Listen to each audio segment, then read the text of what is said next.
1936 চনৰ 1 এপ্ৰিলত যোৰহাট জিলাৰ ৰঙাজান চাহ বাগিচাত এটা আহোম পৰিয়ালত তৰুণ গগৈৰ জন্ম হয়।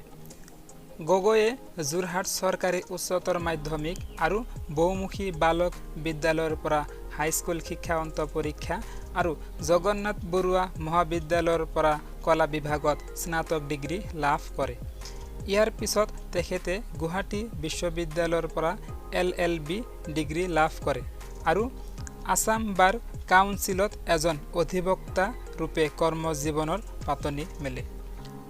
1972 চনত তেওঁ ডলি গগৈৰ লগত বিবাহপাশত আবদ্ধ হয় আৰু তেওঁলোকৰ পুত্ৰ হৈছে গৌৰৱ গগৈ আৰু কন্যা হৈছে চন্দ্ৰিমা গগৈ।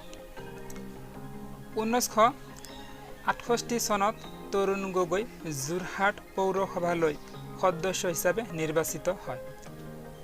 1976 চনত সেই সময়ৰ ভাৰতৰ প্ৰধানমন্ত্ৰী ইন্দিৰা গান্ধীৰ অধীনত তেওঁ সদৌ ভাৰত কংগ্ৰেছ কমিটিৰ যুটীয়া সম্পাদক হিচাপে নিৰ্বাচিত হয়।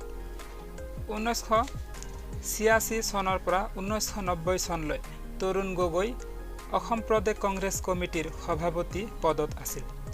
1996 চনত তেওঁ আকৌ দ্বিতীয়বাৰৰ বাবে ইয়াৰ সভাপতি হিচাপে নিৰ্বাচিত হয়। তৰুণ গগৈ দেৱে 6বাৰকৈ লোকসভালৈ সাংসদ হিচাপে নিৰ্বাচিত হৈছিল। তেওঁৰ পিছত কলিয়াবৰ সমষ্টিত তেওঁৰ কনিষ্ঠ ভাতৃ দীপ গগৈ লোকসভাৰ সাংসদ হিচাপে প্ৰতিনিধিত্ব কৰিছিল। তৰুণ গগৈ দেৱে 5বাৰকৈ অসম বিধানসভালৈ বিধায়ক হিচাপে নিৰ্বাচিত হৈছিল।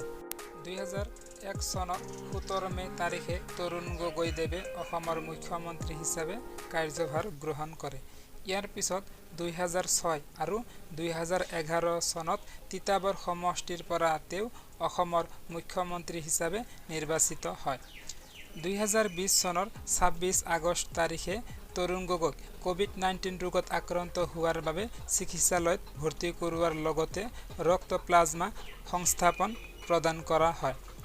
2020 চনৰ 23 নৱেম্বৰ তাৰিখে কোভিডৰ সমস্যা আৰু শৰীৰৰ একাধিক অংগ অচল হৈ পৰাৰ বাবে গুৱাহাটী চিকিৎসা মহাবিদ্যালয়ত গগৈদেৱৰ দেহাৱসান ঘটে।